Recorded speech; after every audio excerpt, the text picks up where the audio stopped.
السلام علیکم ورحمۃ اللہ وبرکاتہ۔ بسم اللہ الرحمن الرحیم، نحمدہ ونصلی علی رسول الکریم، اما بعد۔ عنوان تھم نے صاحب کو بڑا عجیب لگا ہوگا کہ رمضان میں ہاتھیوں سے بچیں، یہ ہاتھی کہاں سے آگے؟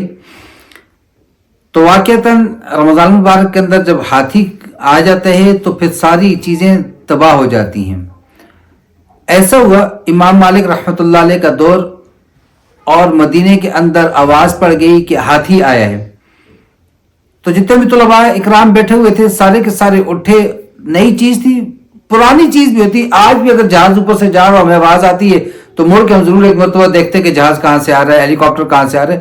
تو وہاں تو عرب تھا، پھر عرب کے اندر ہاتھیوں کا ہونا انتہائی زیادہ کار دشوار۔ چنانچہ سارے نکل پڑے، سارے اٹھ کر چلے گئے سوائے ایک طالب علم کے، باقی سب چلے گئے۔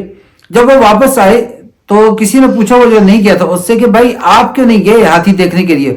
انہوں نے کہا میں یہاں مدینہ منورہ کے اندر ہاتھی دیکھنے تو نہیں آیا، میں تو امام مالک رحمۃ اللہ علیہ کے پاس تحصیل علم کے لیے آیا ہوں۔ پوری اس جماعت کے اندر، پورے وہاں پر پڑھنے والوں میں، طلباء کے اندر ایک آدمی واحد ایسا تھا جس کو اپنے وہاں رہنے کا مقصد پتا تھا۔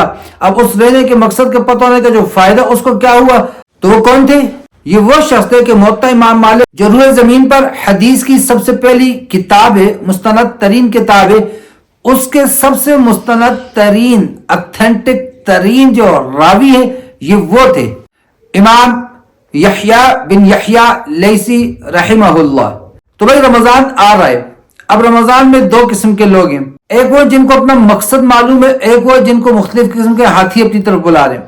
ایک وہ جن کو یہ پتہ ہے کہ یہ رمضان مبارک کا مہینہ ہے، ہر عمل 70 گنا بڑھ جاتا ہے، جو مصابات ہیں سنن کے درجے، واجبات فرائض کے درجے تک، اور فرائض 70 گنا زیادہ اجر والے بن جاتے ہیں۔ ان کو پتہ ہے سیزن ہے، درزی کو پتہ ہے سیزن ہے، راتوں کو جاگ رہا ہے، دن کو بجلی نہیں ہوتی، روزے کے اندر کام نہیں کر سکتا، لہذا ان ساری تکلیف سے بچنے کے لیے پوری رات کو لے کے بیٹھا ہوا ہے، شاگردوں کو لے کر بیٹھا ہوا ہے، کام کروا رہے، منیاری والے لگا ہوا ہے، مہندیوں والے لگے ہوئے ہیں، سارے کے ساروں کو اپنا مقصد پتہ ہے، اپنا پتہ ہے، ٹائم ڈیوریشن پتہ ہے، یہی سیزن ہے، یہی 10 دن ہے، آخری عشرہ ہے، لگا دیا، سارا سال آرام سے گزارے گے۔ تو رمضان والے وہ لوگ ہیں جن کو اپنا مقصد پتہ ہے، خواہ انہوں نے پیسہ کمانا ہے، خواہ انہوں نے اللہ سے اپنا اجر کمانا ہے، ان کو اپنا ٹارگٹ پتہ ہے، مقصد پتہ ہے۔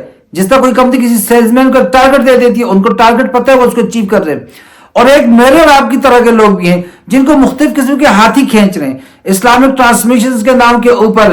کبھی جو ہے وہ علماء کو آمنے سامنے مختلف مکتبہ فکر کو نہیں بٹھایا جاتا، وہ اصل میں اپنی ٹی آر پی کے لیے دو مختلف قسم کے لوگوں کو آپس میں لڑانے کے لیے بٹھایا ہوتا ہے، اور پھر اوپر فتوے پہ فتوے دیے جا رہے ہوتے ہیں۔ وہاں پر جتنی زیادہ لڑائی، جتنا زیادہ دنگا فساد، اتنی زیادہ جو ہے ٹی آر پی بڑھنی ہے۔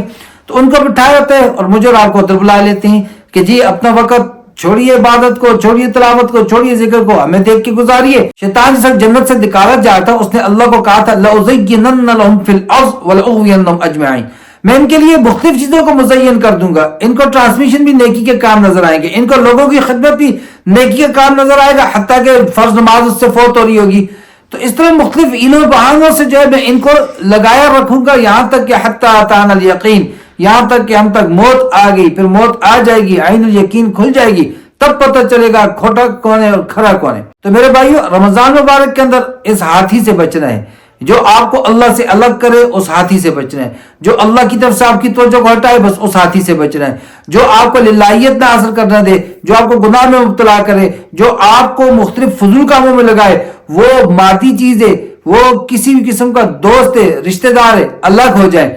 خاص طور پہ آخری عشر کے اندر کہ بالکل آخری ایام میں جس طرح ایک حاملہ عورت پہلے 6-7 مہینے تو کیئر کرتی ہے اپنی پریگننسی کی، لیکن آخری 2 مہینوں کے اندر انتہائی زیادہ اس کو کیئر کرنی پڑتی ہے، بس یہ بھی ہمارا وہی ڈلیوری کا وقت آ گیا، لیلۃ الجائزہ قریب آ گئی، انعام کی رات قریب آ گئی، تو اللہ تبارک و تعالیٰ سے اجر لینا ہے تو اس وقت کو انتہائی زیادہ قیمتی بنانا ہے، ہاتھیوں کے پیچھے نہیں جانا۔ اللہ مجھے اور آپ کو سمجھ اور عمل کی توفیق عطا فرمائے۔ وما علینا الا البلاغ۔ السلام علیکم ورحمۃ اللہ وبرکاتہ۔